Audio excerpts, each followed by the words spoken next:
बाद चुनाव मेरा पराजय हो गई 190 वोटों से।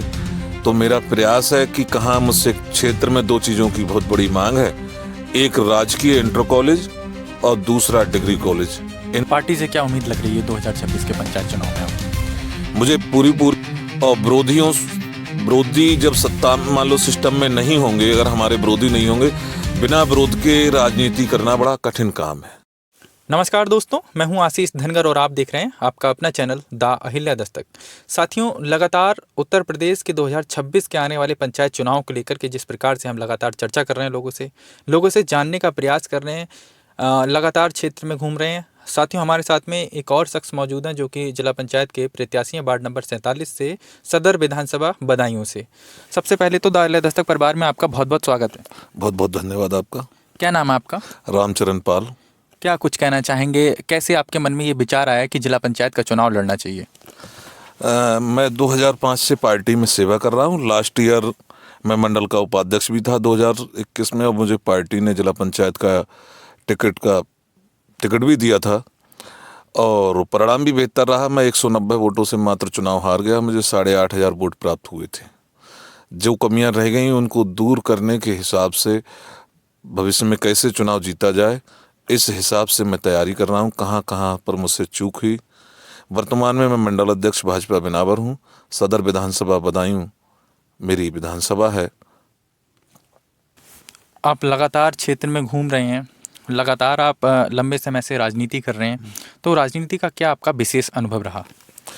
देखिए, अनुभव ये रहा कि व्यक्ति को अपने जिस क्षेत्र में वो काम करें उसको अपनी पूरी सजगता और सहनशीलता के साथ उस काम को करना चाहिए। मैं पिछले 5 वर्ष से ज़्यादा एक्टिव हूँ। उससे पहले सिर्फ संगठन का काम देखा करता था और क्षेत्र के बारे में ज़्यादा विचार नहीं करता था। अब जब पार्टी ने मुझे चुनाव में उतारा तो उतरने के बाद चुनाव मेरा पराजय हो गई 190 वोटों से।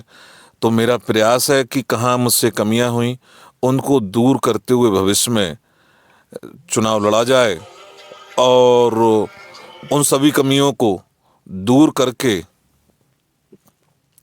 जो है दृष्टिगत रखते हुए लोगों के जन संवाद में शादी विवाह, 10वां 13वीं जन्मदिन वगैरह और बहुत से सामाजिक कार्य होते हैं, उनमें मेरी लगातार सक्रियता रहती है और क्षेत्र की जनता भी मुझे काफ़ी पसंद करती है। उसका लगाव भी मुझसे रहता है। भविष्य में जो होगा तैयारी पूरी है और चुनाव में 101% निश्चित लड़ूंगा। चूँकि बहुत कम मार्जिन से मेरा चुनाव, मान लो मैं चुनाव हारा हूँ, तो मेरा ये प्रथम कर्तव्य भी है कि उन पुरानी गलतियों को सुधार कर बहुत अच्छी तैयारी के साथ चुनाव लड़ाया जाए और पार्टी सेवा का अवसर देती है। ये बहुत ही सौभाग्य का मान लो विषय होगा और किसी कारणवश कोई टेक्निकल कमी रहती है तो हम संगठन का काम करेंगे, यही। और मैं चूँकि पेशे से टीचर हूँ, यदि मुझे इस योग्य हो गया, मैं बन गया, तो क्षेत्र में दो चीज़ों की बहुत बड़ी मांग है, एक राजकीय इंटर कॉलेज और दूसरा डिग्री कॉलेज। इन पर अपना अध्यापक होने के नाते, साथ साथ समाज सेवी होने के नाते, इन पर मेरा ज़्यादा फोकस रहेगा। पार्टी से क्या उम्मीद लग रही है 2026 के पंचायत चुनाव में आपकी? मुझे पूरी उम्मीद है कि मुझे टिकट मिलना चाहिए। मैंने पार्टी को समर्पित भाव से काम किया है।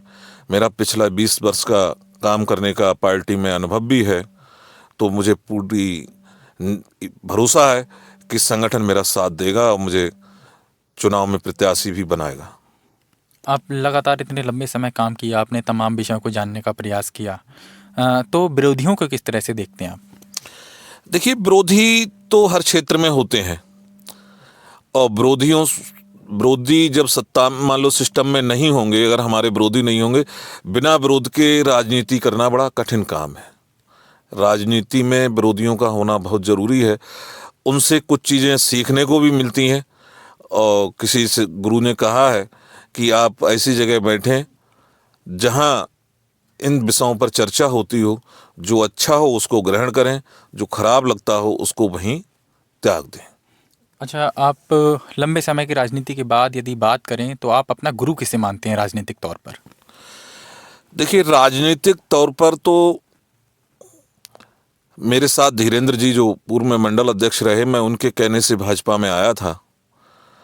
पहले मैं सिर्फ कार्यकर्ता था। धीरेन्द्र जी जब 2016 में मंडल अध्यक्ष बने तो मैं उनकी टीम में पहले कार्यकारिणी सदस्य, फिर मंडल का उपाध्यक्ष, फिर महामंत्री, और 2025 की जनवरी में मैं जो है मंडल अध्यक्ष भाजपा बिनावर बना।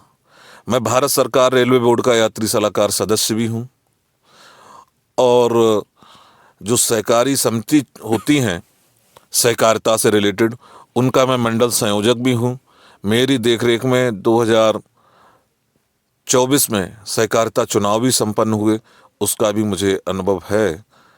और संगठन में लगातार सक्रिय रहता हूँ, और जनता की मदद जो भी हो सकती है जिस तरीके से भी, उनमें हर समय तत्पर रहता हूँ, चाहे रात हो या दिन हो। मैंने विद्यार्थी परिषद से अपना काम शुरू किया। वर्तमान में मैं पार्टी में मंडल अध्यक्ष का दायित्व देखते हुए जो भी जिम्मेदारी मेरे पास है उसको पूरी सजगता और निर्भयता के साथ निभा रहा हूँ। आप क्षेत्रवासियों को चैनल के माध्यम से क्या कुछ संदेश देना चाहेंगे? क्षेत्रवासियों को ये संदेश देना चाहूँगा कि आपने जैसा मुझ पर पहले से भरोसा जताया है उसको और बेहतरीन और बेहतर प्रदर्शन में परिवर्तित करें। मैं आपके सदा साथ, सुख दुख में पहले से रहा हूँ, उससे बेहतर और सेवा का अवसर दूंगा आपको। इन्हीं बातों के साथ बहुत बहुत धन्यवाद आपका। तो साथियों, आपने जिस तरह से देखा, हमने रामचरण पाल जी से बातचीत की है। उनकी बातचीत में साफ नज़र आ रहा है कि हर प्रकार से वो जनता का सहयोग और सपोर्ट करने के लिए दिन रात हाजिर रहेंगे। साथियों, हम फिर मिलेंगे एक नए वीडियो, एक नए टॉपिक के साथ में। तब तक के लिए जय हिंद, जय भारत।